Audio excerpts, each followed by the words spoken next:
1, 2, 3, tuning into what's hot like a cup of tea. The Burp is live, it's time to feast with BLT icon bringing you the heat. Static on the dial and the crackle in the air, feeling like a rebel in the days wear and tear. The BLT icon's pouring out the noise, tuning into the Burp with the glitch and poise. Let's go! Banter mixed with a dash of wild, keep your brainwaves swirling, keep your thoughts unfiled.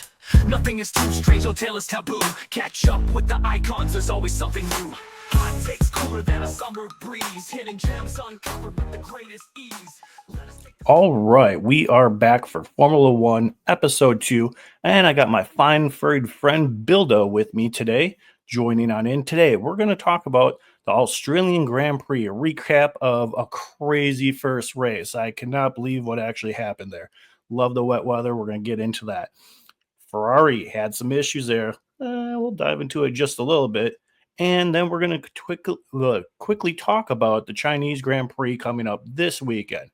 And because Billy's new to Formula One, we're just going to blow his mind away and confuse him even more with what's going to happen here. So let's dive into it, Billy. What are you drinking today? Got the usual. Got my brewski. Nice. I'm glad that you don't veer away from those Rockies. They'd be lonely without you. Yeah, I can only take a guess on what you have. Yep. Berry lemonade and vodka. So very nice. Here's I will say I did like your first one. You took a sip and you're kind of like, whoa. Yeah, no, I did not mix it up at all. I was rushing to get in here and quickly record it. TUS is on an airplane. You were coming back from Madison. Is a whole ordeal. I'm like, I'm going to bust this out real quick for these guys. Yep. It was good. Yeah, did not think about the mixer, though. So drink straight vodka for a little bit. So, Billy, you're new to F1. Last weekend, the very first weekend, we had all these rookies that are brand new to it, and we had wet weather conditions. Kind of going into a recap of the Australian Grand Prix, just so you have insight of it. One of the rookies, what they do is they do a formation lap, get ready onto the grid. It warms up their tires, gets their engines warmed up. So, like back in the day when you had your Honda, VTEC was ready to slap whenever you hit that gas pedal. And there is Honda motors, but they don't have VTEC in them, so that's a shame. Oh, bummer. But when they're doing that formation lap, one of the rookies crashed on the formation lap, just hit some paint on a street circuit, so they don't have any grip there, went flying into a wall. They then started the race. Another rookie and an experienced guy, Carlos Sainz, went into a wall. And then throughout the race, there's 3 other drivers that ended up going to the wall, and I think it was 2 more rookies to add to that count. So it was quite unfortunate for those rookies, but hey, they got a real taste of how wet weather works. The Australian Grand Prix, breaking it down, it was wet weather. I did say Max Verstappen would win in wet weather if it came to that, and it was wet. I did also say that Lando, the only thing he needed to fix is his wet weather driving, and it really looked like he did. That car was fast for McLaren. I was quite shocked with how well that they did in the wet weather. And we also had some crazy events where his counterpart, his teammate, he ended up flying off the track, and he's from Australia. It's his home race. I now think it's cursed. He ended up finishing in 9th place, which still gives him points, but only 2. So kind of sad on that one. But overall, I think the Australian Grand Prix, with how it started and how it went, was absolutely dynamite. It is definitely something you can go on YouTube, check out the highlights. It just shows you all the good stuff of everybody crashing right away, and it's a lot of fun. Nice. So, yeah, sounds like you had a busy weekend watching all that. So, yeah, cool. What was your favorite part of that? Yeah, it was the very first. Shoot. It was definitely fun to see the cars back on track again.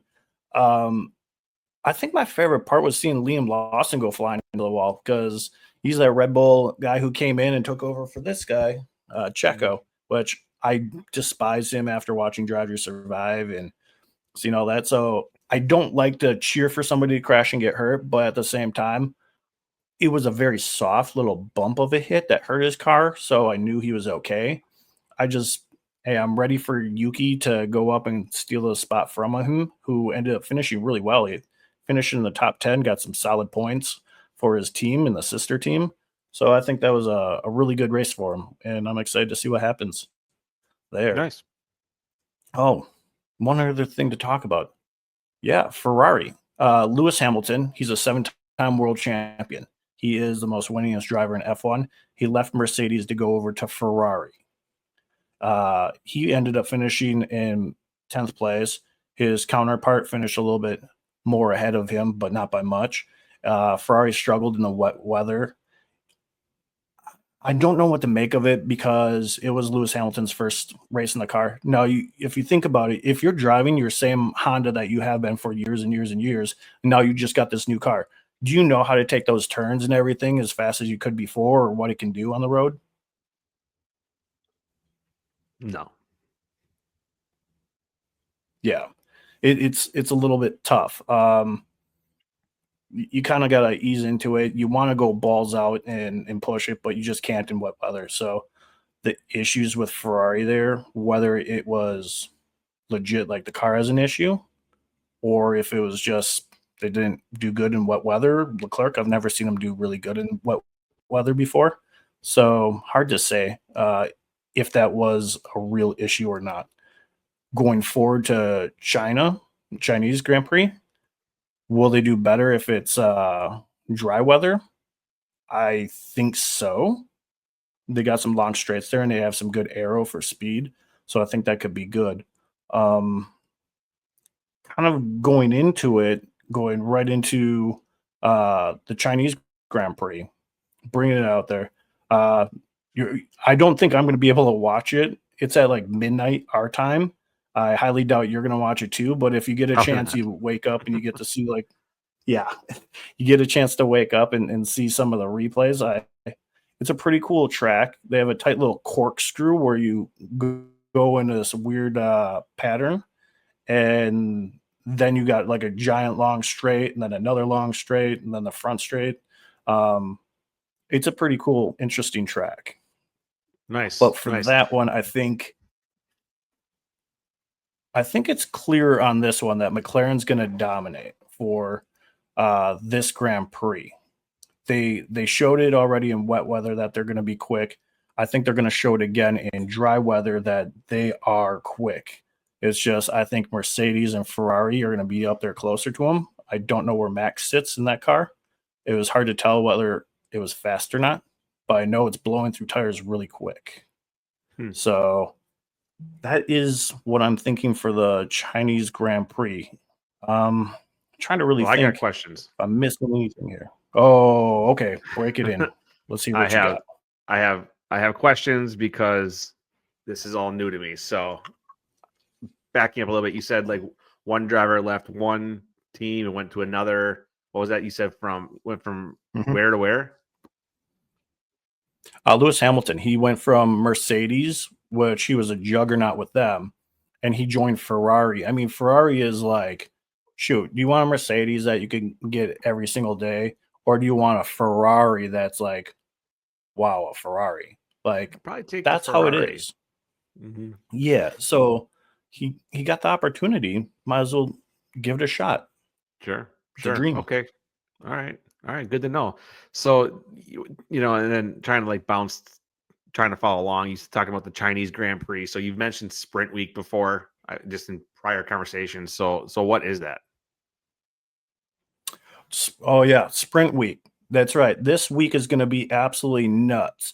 So you get normally 3 practices. You have normal qualifying and a normal race. F1's like, let's mix it up and let's just go balls out and see what these guys can do in a real short, like 15, 17 lap race. So what they do is they only get 1 practice to dial in this car and get it ready for the whole entire weekend. You get sprint qualifying, which is shorter, less time to qualify. And then you have the sprint race, which is super quick. And that goes all on Saturday. And then on Sunday, you end up having, Saturday afternoon, after you're done with the sprint race, you have to get your car ready to do more qualifying for the actual race. And then you have the actual race on Sunday, which is going to be like, I don't know, like 53 laps, I think. I didn't look to see how many laps it is, but it's more than double what it is. So you have to actually have pit strategy in that. So you got why FIA did this and decided to have a sprint weekend. They do it in the F2 class, and I think it brings more fun, more exciting racing for them. But in this, it's just I think it's a way to just to see what the cars can do going full out, just not holding back, not having to worry about tires or fuel. See Hmm. what they can do. Yeah, that's interesting. That's interesting. So, how does that differ from other weeks then? Not all weeks they have the sprint race. So in F1, they only have 7 weeks that actually have the sprint format. All the other weeks of the 24 weeks have just the normal format where they get the 3 practices and it's all on strategy. Wow. Wow, that is crazy. It's a lot to like keep. It's like take football. Now it's 4 quarters. You know exactly how much time you got to plan for that whole entire thing. Let's just throw in like a crazy like you each get the ball at the 20-yard line and you get 4 downs of score real quick. Let's just throw that into just random games. We're not going to throw it into all 17 games. We're going to throw it into like maybe 3 or 4 of the games. And you don't know how to prep for it. It's just like, what the heck? Yeah. Yeah, that sounds pretty wild.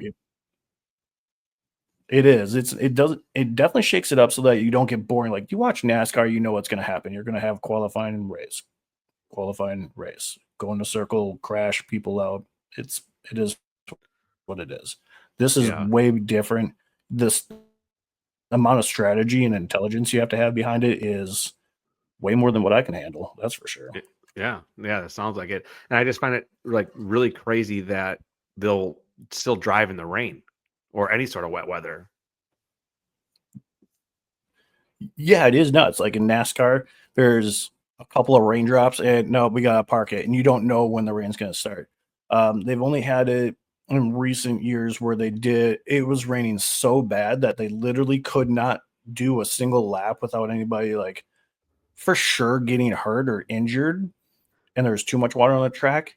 And they did 2 formation laps and then just parked it and canceled the race and awarded points. It was a very BS type race. It shouldn't even taken place though at all. That's how bad the weather was. But hey, in this one, it was like just a consistent rain it stopped for a second. I think you got sun for a split second, then you had more drizzling rain towards the end. So it was definitely a wet race through and through. Wow. So does that make it for more of an exciting race, or do you prefer dry weather so it's just like a nice clean race, or do you prefer the sloppier elements to make it a little bit more challenging? That's tough. I mean, I really like wet weather just because the playing field is even. It's just and you really get to see the talent of the driver. Like we all know Max Verstappen is the best in wet weather. It's really Okay. tough to beat him. And there's some other guys who are pretty good too. But with the technology of the cars now, you're starting to see a little bit of like in the Australian Grand Prix, like, hey, McLaren still is a really fast car and it hooks up in the wet weather just as well. So they got a really good car in general. So I like a good wet weather race. It's just this year, I think it might be a little bit different. So as far as the dry races go, I mean, I think just this year because McLaren has the superior car, they're just going to dominate. It'll be interesting, but Yeah. if I'm right or Yeah. not, but For someone like me that hasn't really gotten into Formula One or anything like that, I think I just try to compare it to like football. Like yeah, oh yeah, watching these games, some of the games I remember the most were like, and I hate the snow, but watching the Packers play in the snow and just like a snow globe type atmosphere or a wet, muddy type football game were hmm always more exciting to watch than like playing in sunny Miami or something like that. So I guess I could see one of your points by just saying like, oh, it's kind of cool to watch it in the elements and just let Mother Nature have her say in how this plays out. So it's kind of cool. right. And it only messes up your parlays when you put in for like your quarterback throwing for 300 yards. Right. You know they're Right. just going to be running or low scoring. Yeah. Yeah, Yeah. it's almost the same thing. The laps are going to be slower. There's a lot of excitement with like strategy and how it throws everybody off to see what they possibly could do with the car. It is pretty exciting. And football analogies, I think, are really good to work with F1. Yeah. Yeah. So let me ask you this. So if someone ever wanted to get into Formula One and doesn't know the rules, doesn't know like the drivers, doesn't know the teams or whatever, what would you recommend be their starting point? Is it to watch that Drive to Survive show, or is it just to watch a live race and just figure it out as you go? What's your recommendation? I'll tell you this. I would say a good 50% of people out there don't know the rules at all. It's like Roger Goodell changing the rules every single game of what he actually wants to do. And that's kind of like the FIA who runs it all. They sit there and from week to week, you might have rule changes like, nope, you can't do this now, or yes, you can do this now. And so it's very easy to get lost in the rules. I think the best way to get into it, yeah, watch this past season of Drive to Survive. Yeah, you're gonna hate people for no reason right off the bat until you watch the races, and you really do have to watch the interviews, the pre-race interviews, to see how genuine these guys really are. And the narrative of Netflix was to kind of villainize some people that didn't quite deserve it, or put other people on pedestals that definitely didn't deserve it at all. Yeah. So Drive to Survive, watch last season. It's so much fun to watch. You get up in time to catch a race in the morning. I would definitely just throw it on because the commentators, they suck you in. Last Labor Day weekend, we watched Monza, which is Ferrari's home race, and you got to see Charles Leclerc win that race. And I you do saw remember that. the Yeah. crowd just going nuts, and yeah, they're storming the track, and just like it was a huge party. And you're like, did he just win the fucking Super Bowl or win the championship? I'm like, no, that's just one race, man. That's what it means to that country. Yeah. Yeah.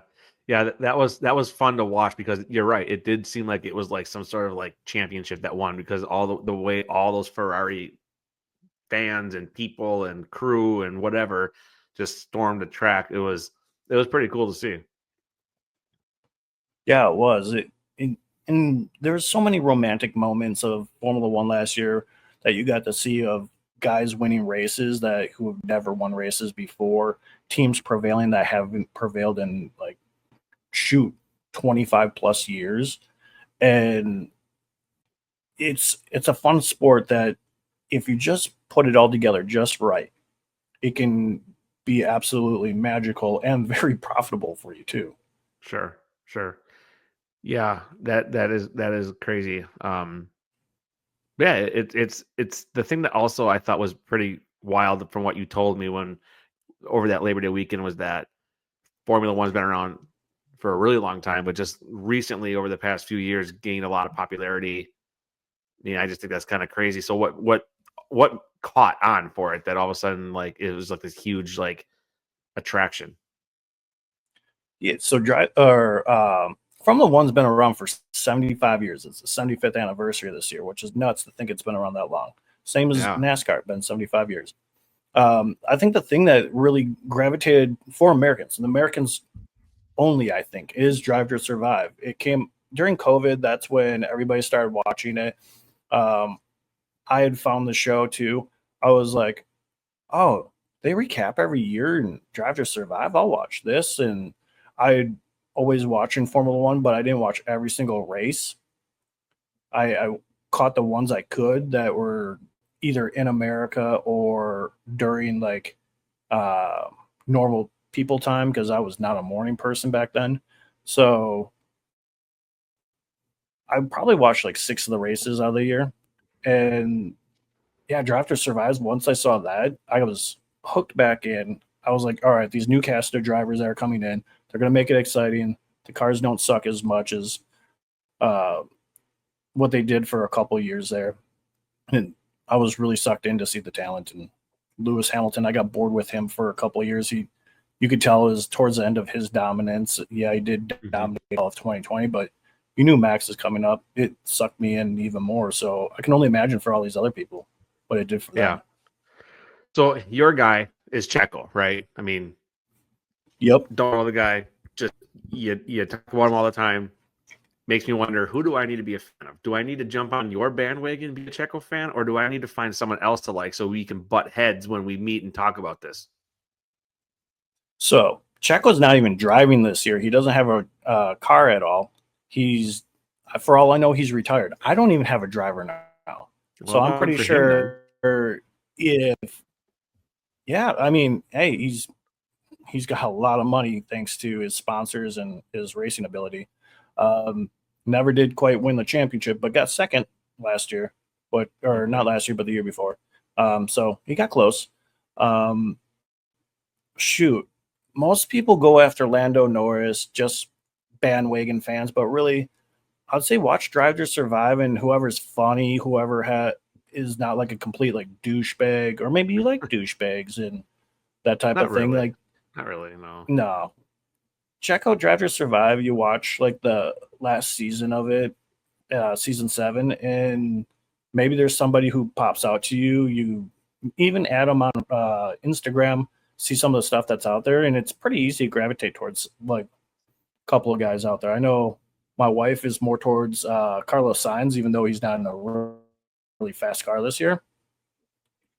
She's definitely a Carlos Sainz fan, just from back in the day. Um, So shoot, you ever watch rally racing back in the day, like when we were in high school? Oh yeah. Yeah. Carlos Sainz, his dad was a rally driver.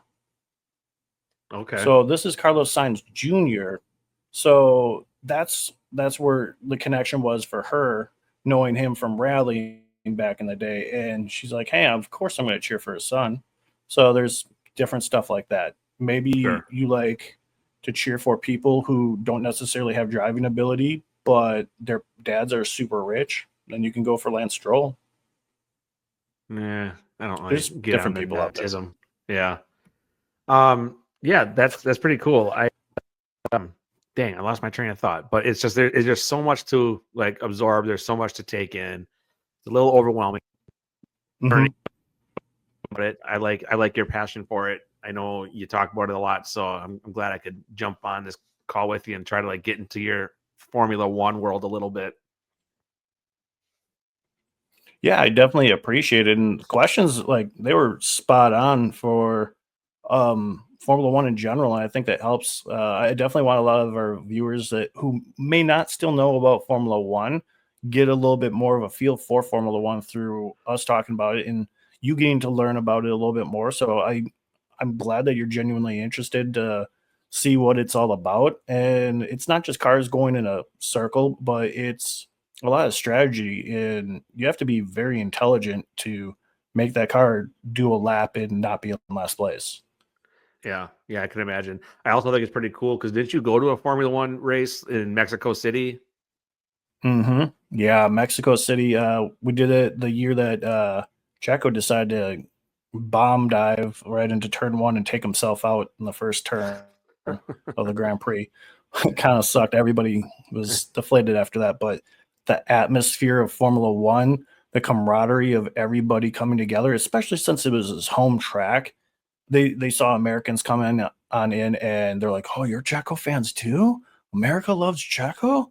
You're our best friend," and they just bring you on in and make you a part of their family. Anybody around us who spoke Spanish, me and my wife were speaking with them, and shoot, I think we were about to get invited to parties if we didn't like say, "Oh no, we got dinner plans. We All right. gotta leave." Like we found a way to get out of it, but it's magical. You go to an F1 race, it is truly an atmosphere to be suckered into and just soak it up. Sure, sure. I think I have one last question that just came top of mind. Um, where in the U.S. are there Formula One tracks, if any? Well, there are. Surprisingly, we went from having one pre-COVID to now we have 3 races. So we have one in Miami. That one's going to be coming up here in May, I believe. Miami is actually goes around the Miami Dolphin Stadium Oh, that's through their cool. parking lot and everything. It's really cool. Um, the second one is going to be at Coda in Texas there. I think it's Austin. And that one's been there for quite a few years. It's a fun track. And then there's gonna be one in Vegas. TOS was actually talking about. He's like, "What? There's a race here in Vegas?" And I'm like, "Yep, it's brand new. Like we've Okay, had 2 races there, and it literally goes flying down the strip at night.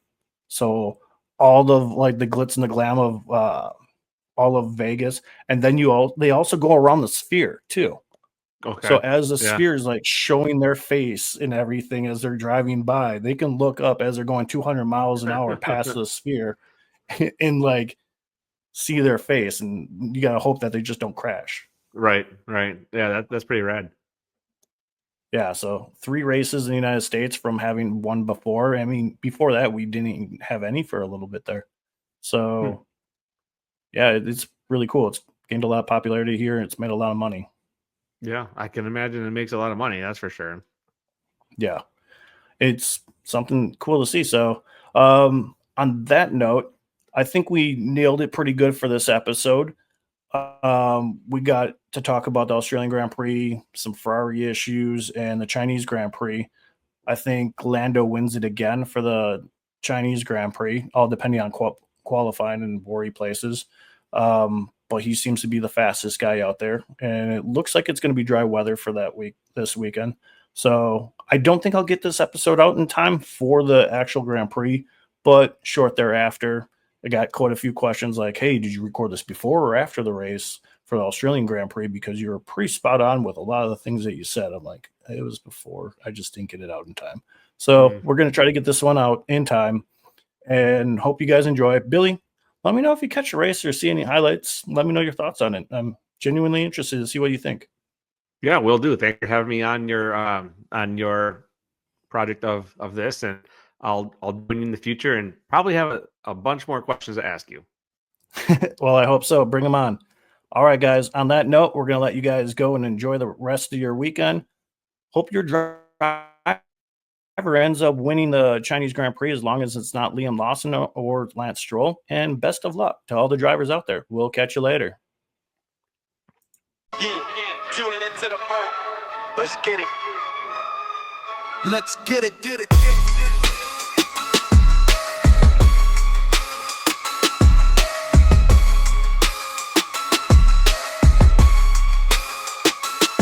You did it, you did it, you did it, you did it, you did it, you did it, you did it, you did it, you did it, you did it, you did it, you did it, you did it, you did it, get it good. You've been into the Burp.